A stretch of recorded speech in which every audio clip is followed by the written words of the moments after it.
Hi, Peter. Hi, Bob. How you doing? Pretty good, thank you.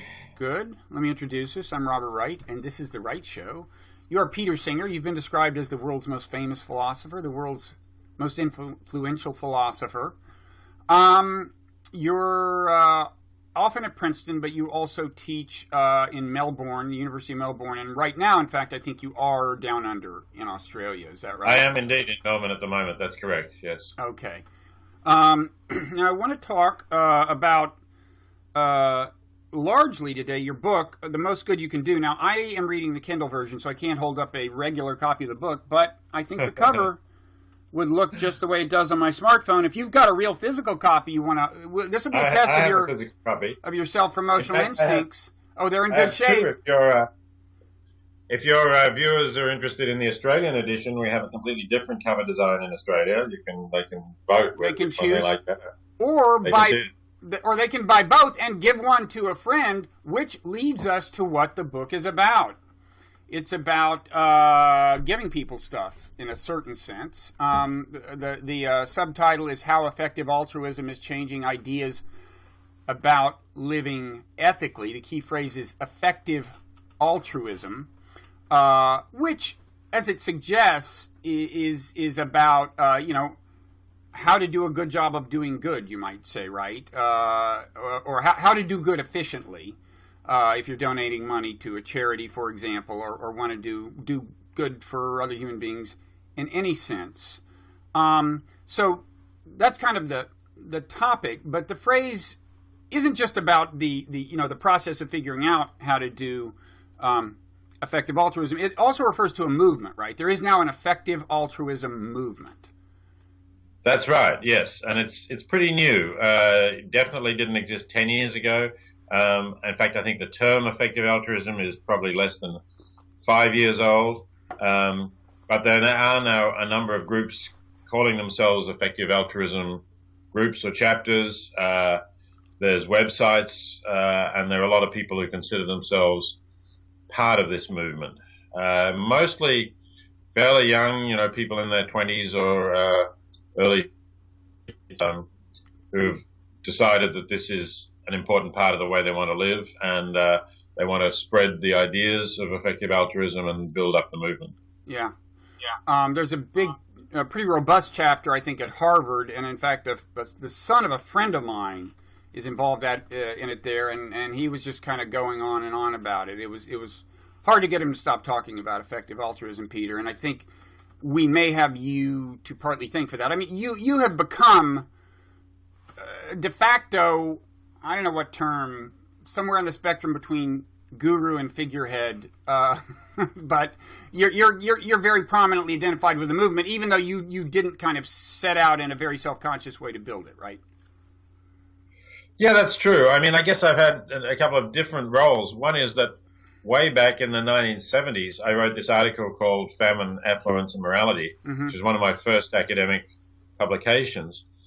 And it got reprinted in a lot of philosophy anthologies that were used for classroom teaching. A lot of professors used it in applied ethics courses and challenged their students with it. So a lot of people have come across that article, and it has played a role in the thinking of some of the people who then did go ahead and organize and set up the movement. Then back in 2009, I published a book called The Life You Can Save, which wasn't explicitly an effective altruism work, but it was about global poverty and how relatively easy it is for people in the affluent world to make important contributions to the lives of people in extreme poverty. So that also played a role, and I suppose, and the movement has come up to some extent influenced by that. Yeah, and then now I've got the new book out, so I've been in touch with people in the movement, the people who are setting it up, Mm-hmm. basically since they began doing that around 2007. Mm-hmm. And I think one point of that first paper you referred to was that, in theory, if you want to be optimally ethical, you should keep giving away money until you get to the point where the kind of increment of good that the money does the person you give it to is equal to the decrease in the increment of your own welfare by virtue of losing the money. Did I put that right? It's a little complicated, but Yeah, no, I think you put that right. Yeah, till the point at which, there's no further marginal utility and you're making the donation because the amount of good that you do to the other person is equally balanced with the amount of harm you do to yourself. But I think what's important is that you said that's the kind of optimum level. I didn't, even in that article, and some people might say I was more radical and demanding in that article than I am now. But even in that article, I didn't say, if you don't do that, you're a terrible person, or that's the only standard to consider. I did suggest a more modest standard, where, I basically said something like, if it's not comparable in any way, if the sacrifice you'd be making is not comparable to the good you'd be doing, then you should be prepared to do it. So that's a more modest standard than the one that you described. And even you give away about a third of your income, I think. But by your own account, you haven't gotten that far. You haven't gotten to the point of where the margins are equal. But giving a third of your income away, I've got to say, is impressive. Although I've actually encountered you on a number of occasions and you've never given me any money. Just reduce yourself to a level of extreme poverty. Once you're on, I am well on the way. Today, Bob, I'll give you some. I am on that path. I used to make a living as a writer, and I assure you, I'm on that path, Peter. So I may be in touch down the road. Now, so this idea of kind of the marginal return on altruistic investment, you might say, is suggestive of how kind of precisely quantitative you can, at least in theory, get with this in determining how to expend your energy and your resources altruistically. But before we get into examples of people doing that and doing a good job of it by your lights, why don't we start at the other end and talk about people who do a bad job of it? There are some examples in your book of what you consider very, very spectacularly inefficient altruism, right?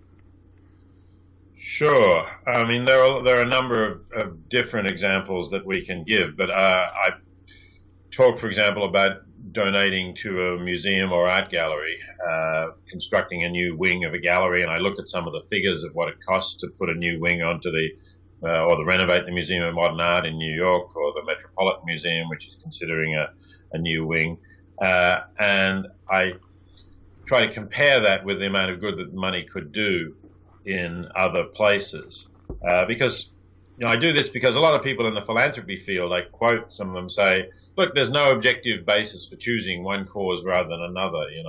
You should follow your passion. You should do whatever it is that seems good to you. And I try and argue that, really, if you think about the amount of good that these kinds of donations will do, you can't really say that they're doing anything like as much good as you could do if you, instead of improving the museum, you helped a lot of people who are blind to see, for example, which is something you can do quite cheaply because there are millions of people in developing countries who suffer from cataracts and who are blind because they have cataracts. It's a very simple operation to remove cataracts, but because these people are poor, because they live in a country that has no free health care, they remain blind for decades, perhaps, that we could help. So just comparing how much good you could do there with the museum example, I think makes it clear that there are objective criteria by which you can say some forms of philanthropy are better than others.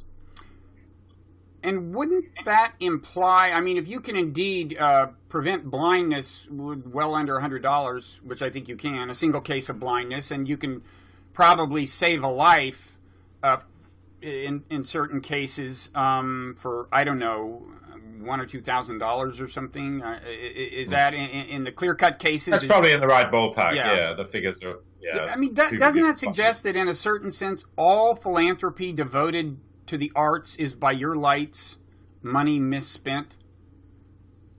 Yeah, that's probably true the way the world is at the moment, I think. And, a lot of people then start talking about the importance of the arts and how strong the urge to express yourself artistically is. And I don't deny that. But, again, you said it in precisely the right way. Money devoted to the arts. I don't think that people would stop expressing themselves artistically if they were not paid for it. And in fact, obviously, there's lots of cultures where people do express themselves artistically and they're not paid for it. Prisoners in concentration camps express themselves artistically and were not paid for it. Mm-hmm. So, yeah, I think this would continue. And let me just say, I also think that we ought to preserve the cultural heritage that we have. So I'm not saying that we should allow the Metropolitan Museum to fall into disrepair so that the roof leaks and the paintings in it get damaged by the rain. You know, I mean, I'm not that much of a Philistine. I do think that we need to protect these works, but I don't think we need to really acquire more of them at the moment. I don't think that we need to, well, give another more recent example, too recent for my book. David Geffen has given $100 million to renovate what used to be called the Avery Fisher Concert Hall at the Lincoln Center. Maybe it still is called that, but it's soon going to be called the David Geffen Concert Hall. Mm-hmm. You know, again, I think you could enjoy music, and music could be performed without it being performed in the absolutely best acoustically renovated concert halls. Mm-hmm. And he could have cured 1 million people of blindness or something like that, right? Yes, I think that's a very reasonable estimate, yeah. And that does put it in pretty stark terms. And as long as we're getting you in trouble with people, another example you bring up is the Make-A-Wish Foundation, where I think they spend an average of $7,000 or $8,000. You know, taking a sick kid, usually terminally ill, I think, and making some single wish come true. And again, you're saying if you think about what you could do for those $7,000 or $8,000, as poignant as it is and wonderful as it is for that one day for that one kid, you could do a lot more with that money. Exactly. I mean, you know, any parent would say, if given a choice between saving the child's life or making the child's wish come true for one day, they would say, please save my child's life. Mm-hmm. And I think it's pretty clear that for $7,000 or $8,000, you can save the life of more than one child. Mm-hmm. So that makes it even clearer, I think, that. And this is an example where, you know, things are expensive because they're done in the United States, in an affluent country, and you can't save a child's life for $7,000 or $8,000 in the United States. But certainly, if you go to developing countries where children die from preventable or curable diseases like malaria, measles, diarrhea, and so on, then you can. Mm-hmm. Okay, now your book has a lot of examples of what you consider money well spent, or people's energies well spent. Why don't you give us just one example of a person you would call an effective altruist? Right. Well, one of the people I talk about in my book was, in fact, one of my Princeton students, a guy called Matt Wager, who was a very good philosophy student, got the philosophy department's prize for the best senior thesis in his final year, and was offered a place to do graduate work at good universities, including Oxford, pretty tempting invitation. But he had been thinking about how he could do the most good in his future career. And he also had prospects of getting much better paid positions on Wall Street, because, in part, I think because he had some math in his background as well. So he decided that he would be able to do more good that way. And within a year of graduating, he was able to donate a six-figure sum to effective charities. Basically, there was around half of his earnings. So he was already earning very well, but he was also resisting the temptations of saying, you know, now that I've got this money, I need to live in an expensive Tribeca penthouse, or I need to buy a Porsche or something like that. He was still living pretty modestly, and was able to do, I think, an immense amount of good because he carefully chose the charities that he was donating to, and that would have saved many lives or done a lot of other good. Mm-hmm. And you even make the argument that although some people might say he should have gone into the nonprofit sector, gotten a job at an NGO, done charitable work himself, you make the argument that actually, no, his energies are probably better spent making a ton of money on Wall Street and putting a significant fraction of it into charity, because, you know, if he doesn't, the job he would have taken in an NGO will be occupied by someone who will probably be roughly as good at it as he is. Whereas if he doesn't do this Wall Street thing, it's not like the person who takes his job on Wall Street is likely to donate $100,000 a year or whatever. Right, exactly. And that's very characteristic of effective altruism thinking, because the point is, what difference does my decision make? I really want to calculate where I'm going to have this impact. And if somebody else could have done the job with an NGO pretty much as well as I would have, then my decision to do that isn't going to make a big difference in the world. Whereas if I can give that money that would not otherwise have been given, that does make a bigger difference. Okay.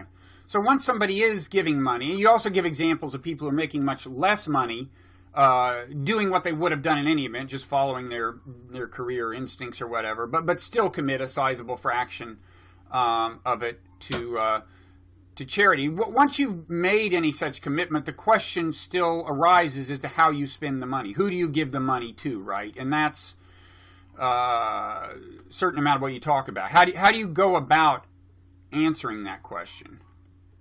Yeah, and there's two ways in which you can think about that question. One is, what cause do I choose? So do I, for example, we've been talking about global poverty, and that is a very big cause that probably is by far the biggest single cause that effective altruists would be concerned about. But some people will be concerned about the suffering of non-human animals. I've myself written a lot about that and been concerned about that. Some people may be concerned about problems like climate change, which affect both humans and animals.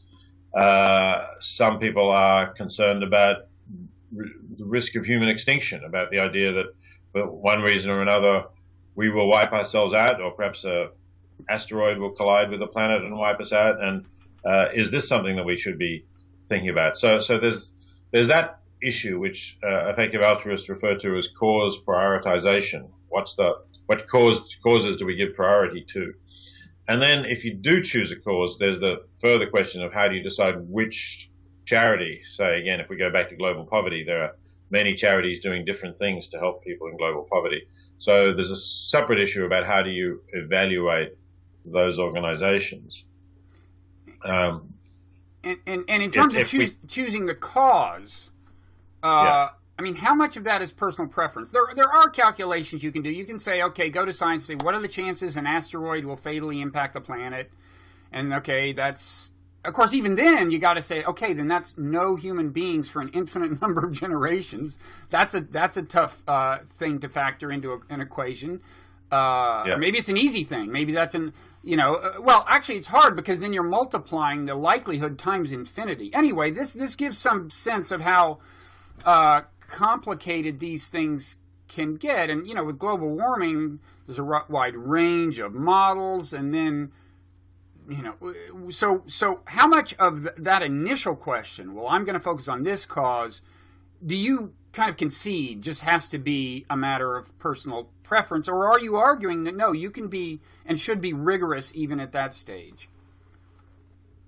I'm arguing that there probably is a right answer to that question, but that it's very difficult to calculate the right answer because we would need a lot of information that we don't have. I mean, sometimes it's just factual information. How bad will climate change be? Also, how likely is it that my contribution to fighting climate change will make any difference, and what kind of difference? So those are factual questions. With the question that we talked about wiping out the species, which effective altruists refer to as existential risk, there's a philosophical question, and that is, do you factor in the loss of those future lives that won't come into existence at all because we've been wiped out? Or do you just say, well, this is a disaster because it kills 7 billion people, and that's terrible. But the fact that these other people, vastly greater numbers of billions of trillions of whatever people will never come into existence, how does that weigh? So there's a philosophical conundrum there that philosophers have been debating for a few years, but there's no Seems to me you've got to give some weight to the unborn. Of course, that's a question then in turn has all kinds of applications to, for example, abortion and so on. But anyway, it seems to me that if you're a utilitarian, and maybe we should actually stop and spell out your own philosophical framework for looking at this, and in a way, in a certain sense, the motivation for all this. You are a utilitarian. Do you have a one-sentence description of what a utilitarian is for people who don't know? Sure. A utilitarian is somebody who thinks that the right action is the one that produces the best consequences. And typically, by best consequences, utilitarians mean the highest level of well-being. So, the classic utilitarians talked about pleasure and pain, maximizing pleasure, minimizing pain, increasing the surplus of pleasure over pain or of happiness over misery. That's broadly what utilitarianism is. But let me just say, it's certainly true that I'm a utilitarian. It's also true that if you're a utilitarian, I think it's clear that you ought to be an effective altruist. The converse doesn't hold. I think you can be an effective altruist without being a utilitarian. You can say, look, I think that in general, it is important to reduce suffering or to improve welfare or to stop kids dying prematurely. But I'm not a utilitarian because I think there are some things that it's absolutely wrong to do no matter what the consequences. For example, Dostoevsky's famous question, right? I wouldn't torture an innocent child even if that was going to achieve utopia on Earth forever. I guess a utilitarian will say, well, if that really was going to achieve utopia on Earth forever, I would torture an innocent child. But you could be an effective altruist because fortunately, without being a utilitarian, because fortunately you don't have to torture innocent children to create utopia. In fact, it doesn't help. So you can have these rules and say, I'll never violate these rules. But as long as I'm not violating these rules, then sure, I want to make people happier, reduce suffering, and so on. Yeah, and just as an asterisk, we should say there's a distinction between act-based utilitarianism and rule-based utilitarianism, and the latter gives you a reason to actually answer no sometimes to questions like should you torture a baby, but we won't get into that. But there is that option to be a so-called rule-based utilitarian, sure. and that may help you out of becoming a very unpopular utilitarian at dinner parties and stuff. I know that's how I use it. Okay, so anyway, what I was going to say was that utilitarianism seems to presuppose that human welfare is a good thing. So you'd think that if the comet is going to prevent a lot of human welfare that would have otherwise happened in the future, you'd think you'd count that in. But anyway, you're saying it's a controversial issue even among utilitarians. It is. There are different views on it, yeah. I mean, it seems to me, I agree that you ought to count it in, but other people say, no, we're concerned about the welfare of beings who exist or who will exist independently of any decisions we make. Mm-hmm. We're not concerned about merely potential ones. Mm-hmm. Now, there are these realms where the calculations are simpler and less conjectural. As you mentioned, there's we know how much money it takes to cure, or in some cases, I guess, prevent blindness. We know how much it costs to save lives in the case of certain kinds of diseases. Is that, there are these organizations now, for example, GiveWell, which assesses charitable causes and advises people on what the most efficient ones are. They have a website, givewell.something, and you can go and see what their favorite charities are. Are they confining their analysis to these more readily quantifiable sectors? Yeah, if you go to givewell.org and you look at their top charities, they are definitely limiting themselves to ones where they can quantify what the charity is doing and roughly at what cost. So what cost is it saving a life, or is it doing some other good thing, keeping poor kids at school, for example. So in that sense, it's a fairly narrow selection of charities that they end up recommending. It's mostly charities that do one thing because that's then easier to assess. So Against Malaria Foundation distributes bed nets to prevent malaria, and you can quantify how many lives are saved by that, because you have some villages where there are bed nets that have been distributed, and you have other villages where they haven't got to yet and there are no bed nets. And you can look at that, and you can look at the costs of distributing the bed nets, so you can quantify that quite readily. And that's a simple example. There's an organization that gives money, cash grants, directly to poor families, again in East Africa. And you can look at what they do with the money. You can look at how much better off those very poor families that receive the money are a year or so later than the ones that didn't receive it.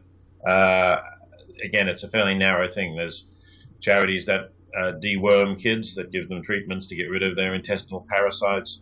You can look at how much difference that makes to how long they stay at school. Because the parasites sap their energy, they do better at school and so on. Mm-hmm. So, yeah, these are quite simple. And the bigger, more diverse organizations, the Oxfams and World Vision and CARE and Save the Children, don't actually get recommended by GiveWell. Not because they're not doing good work. GiveWell just says, we can't really evaluate them. They do too many different things. We can't track everything they do. We can't say what $1 you gave to Oxfam would actually do, because money is fungible, and if they get more money for one thing, they'll put it into something that's underfunded and so on. So I think people should treat GiveWell as a source for finding charities where you can have a high level of confidence and a high level of rigor that they are doing something good with your money. And the others are not necessarily worse, but they're more speculative, or they haven't been able to provide that kind of clear, demonstrable evidence that GiveWell is looking for. Okay. Now, it seems to me there, in principle, an emphasis on effective altruism could, partly for the reason we're now touching on, lead to a kind of misallocation of philanthropic resources. And here's what I mean. Well, in simple terms, I mean toward a shift of resources toward the more readily quantifiable, away from the less readily quantifiable. But the example I'd give is, a peril that I think is underrated, although it's certainly acknowledged, is just kind of hatred, conflict between ethnicities, between nations, and so on. And the reason I think it's underrated is because it is often characterized by a positive feedback kind of spiral, such that it gets worse, and that makes it get worse. So, 9/11 happens, the United States does something arguably ill-advised that makes the problem worse.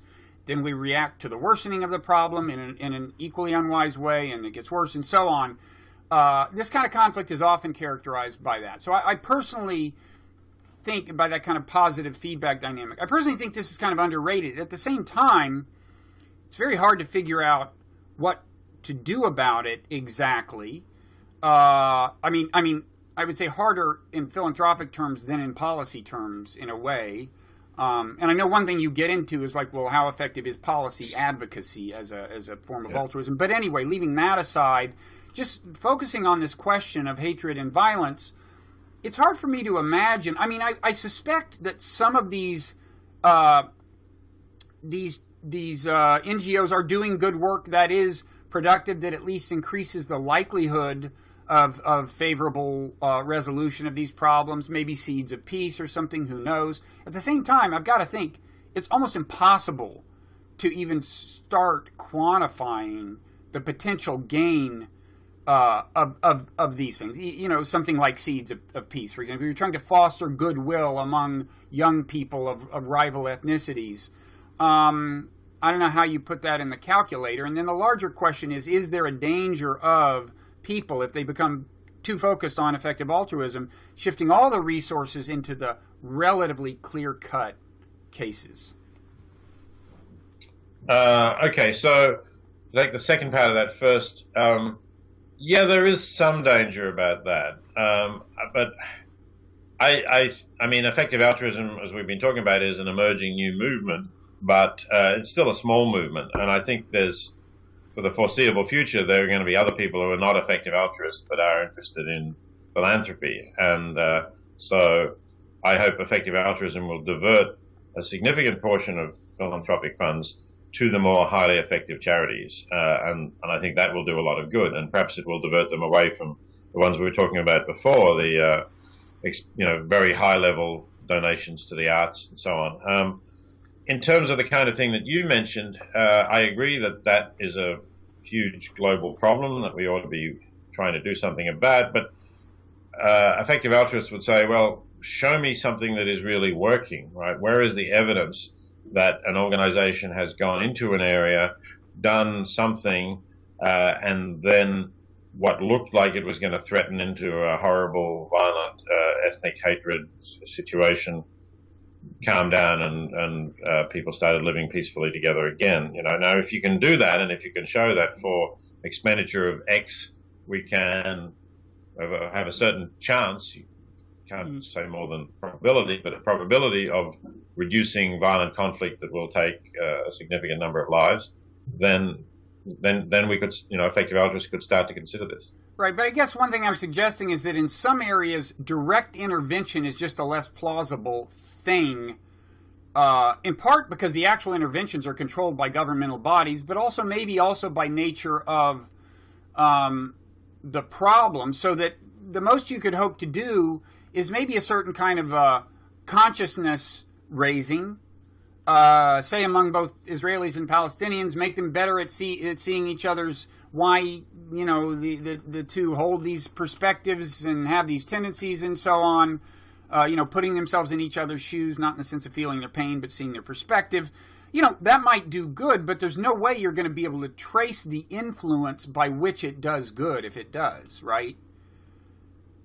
So yeah, well, that's a problem, I guess. But I mean, that is a problem for anyone, isn't it? To know, you don't have to be an effective altruist to say, well, here's this organization that says we can help Palestinians and Israelis to see each other's perspectives.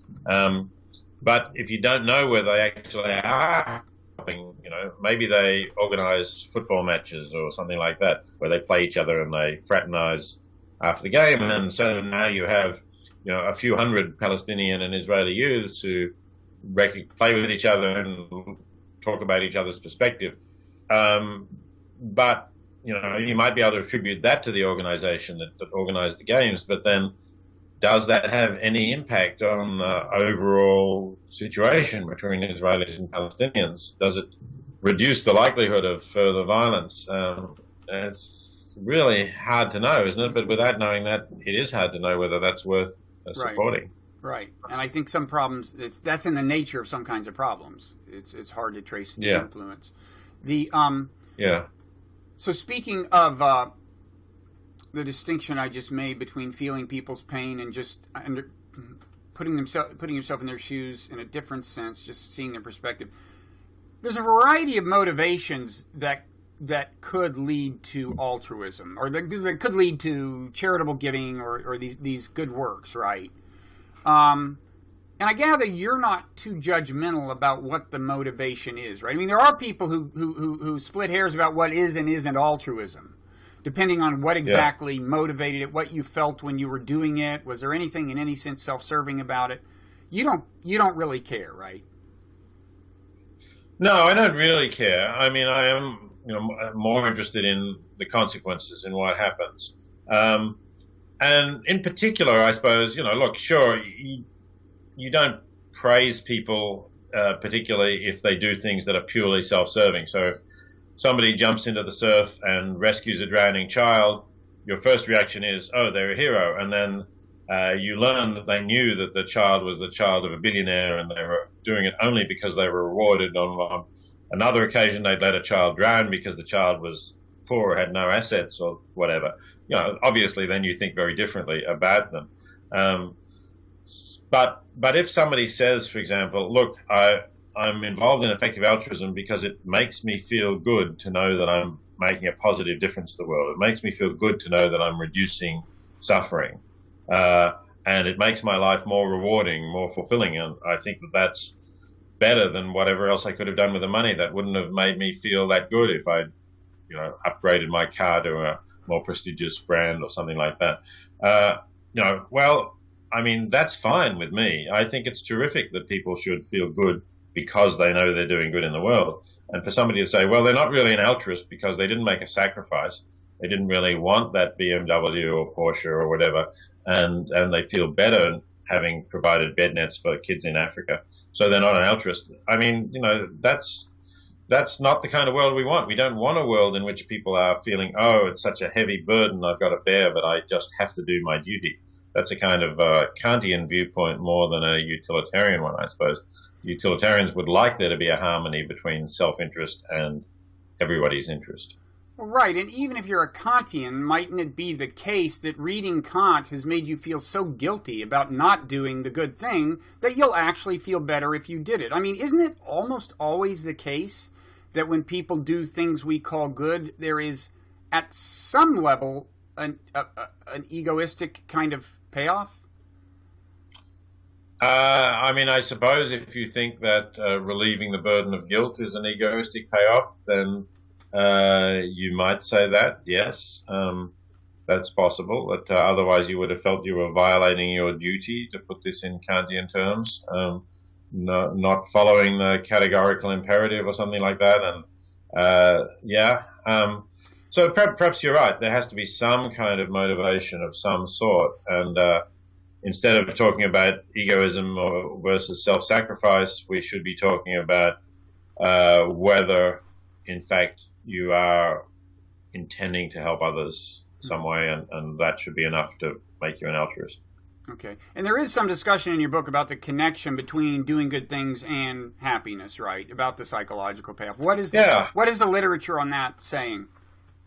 So my reading is that the literature is now building up quite impressively in all sorts of different ways to show that people who do help others are more satisfied with their lives, so generally happier, and that this is not just a correlation. It's not just that happy people do more to help others, but there is research that suggests a cause and effect. So, for example, you take volunteers, you give all of them a sum of money, maybe $50 or $100, and at random you pick half of them and you say, here's some money, go out and spend it on yourself and come back at the end of the day and tell us what you did with it. And the others you say, here's some money, go out and spend it on somebody else or do something good with it and come back at the end of the day and tell us what you did. And then, as well as getting them back at the end of the day to tell them what they did, they're asked to rate how much they liked the day, how good do they feel about the moment, what sort of mood are they in, did they enjoy the day? And those that were told to do something good for others tend to say that they enjoyed the day more. So that clearly suggests causation there. And there's also neuroimaging studies which, again, invite people to choose to either buy something for themselves or give it away when they're having their brain scanned. And those who are giving it away, you have more activity in the reward centers of the brain, the parts of the brain that light up when we have delicious food or great sex. So, again, that does suggest causation, not just correlation.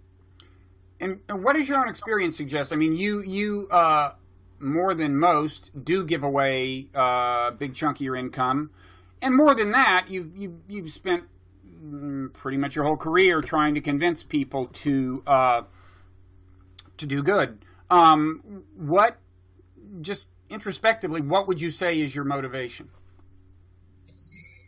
Yeah, I mean, I certainly like to think that I'm part of what I would say, the tradition of the good guys in the world, the people who, you can go back a long way, and I do particularly identify with the English utilitarians like Jeremy Bentham, John Stuart Mill, and so on. These were people who were reformers. They were enlightened. They were trying to reduce cruelty and suffering in the world, and it goes back, long before that, of course, too. So I guess I like to be identified with that. I feel good about myself because I think I can identify with people who are trying to make the world a better place. And that's really important for me. And I also think it's true that I doubt that the sort of things that I could have bought or spent my money on if I hadn't given any away would have made a significant difference to my life. I mean, a lot of these things don't really mean very much to me, going out to very fancy restaurants, whatever. I think you can enjoy a meal just as much that doesn't cost very much. And, as long as my car gets me from A to B, I don't really care much more about what it's like. So yeah, I don't really think that I've missed out on important things, and on the other hand, as I said, I think I've gained quite a lot. Mm-hmm. And there's also related to the literature we've talked about. There's a literature on the extent to which increasing your surely material gains does or does not increase your happiness. It's kind of part of the same literature, broadly speaking. Having looked into that, would you say that if you were the kind of person who really valued a nice new car, great meal, would it still be the case that actually the way the hedonic machinery in our brains work, you'd be just about as well off giving the money away, or in other words, are these people just on a so-called hedonic treadmill? I think that's what the evidence suggests pretty much, that when you get the new car, you feel good about it. And when you're particularly focusing on it, when you're admiring it parked in your garage, or, thinking about what a great machine it is, then maybe it makes you feel positive. But most of the time you're not thinking about that, and it's not that relevant. So you need something else new. You keep needing to move up. I think that's the treadmill idea that you referred to, I suppose. You need to keep running to stay in the same place. Mm-hmm. And I think that is different from the people who are living more altruistically and getting a kind of an internal reward, which I think doesn't require that sort of running. Mm-hmm. It's not as if I feel I have to keep giving more in order to be just as satisfied with what I'm doing or what I'm living, how I'm living. Mm-hmm. Whereas it does seem that with the material satisfaction, it's a short-term burst that it gives you, and then you do need to move on and do something else. And, maybe that's why so many people really seem to be kind of compulsive shoppers and keep acquiring more stuff, even though they're not using it.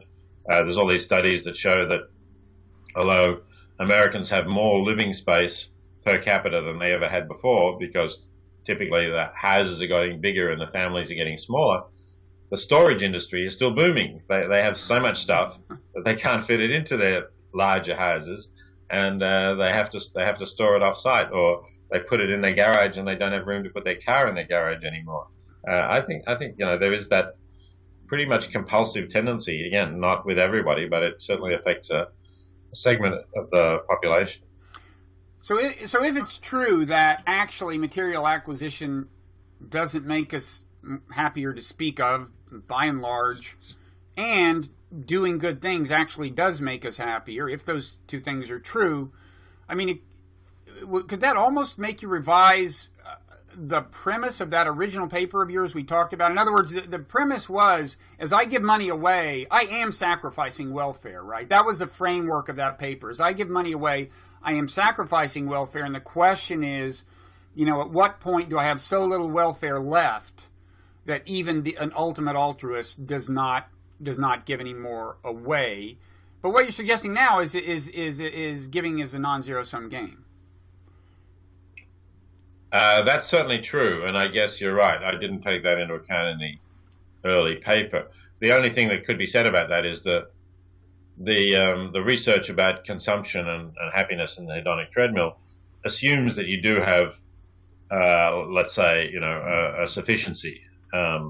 It's typically, I think, a lot of the studies suggest that as your income increases up to about $70,000 US, mm-hmm. For in the US, your level of happiness does rise, and it's at that point that it starts to flatten out. There's some debate as to whether it then goes completely flat or whether it just goes up much, much more slowly. But, so I guess you could still say, if I were to get below that $70,000 level, which I haven't, then maybe I would be starting to have some kind of sacrifice for the benefits that I'm conferring on others. Okay, and I guess kind of in closing, well, I guess I have two quick questions. One is, do we know which is the more common motivation for giving?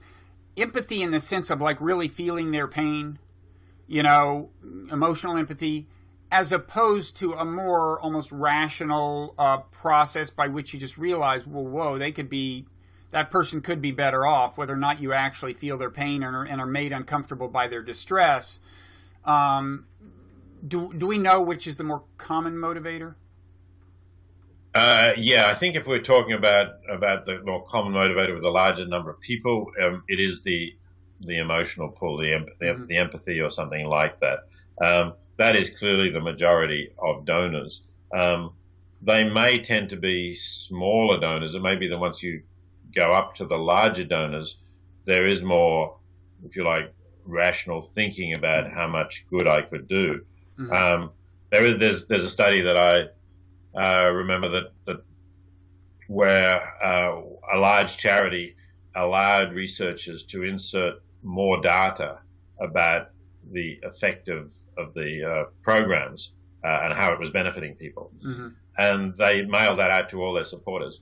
And among those supporters who had typically donated less than $100, adding that data actually reduced the response they got. Whereas among supporters who typically donated more than $100, it increased the response.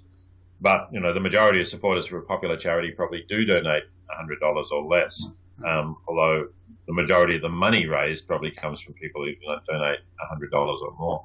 Mm-hmm. Okay. Maybe I'll leave it there. We've covered a lot. Let me again show people what the Kindle version would look like on their smartphone. It would look just like that. The most good you can do. How effective altruism is changing ideas about living ethically.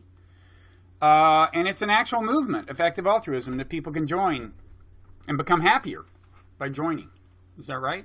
And make others happy too. Yes. As you say, non-zero. Win-win. Yeah. Okay, well, thank you so much, Peter. And maybe you write books frequently enough that maybe if you come back next time you write one, it won't be too long. And if you want to come back before that, you're certainly welcome. Thanks very much, Bob. Good to talk to you. Take care.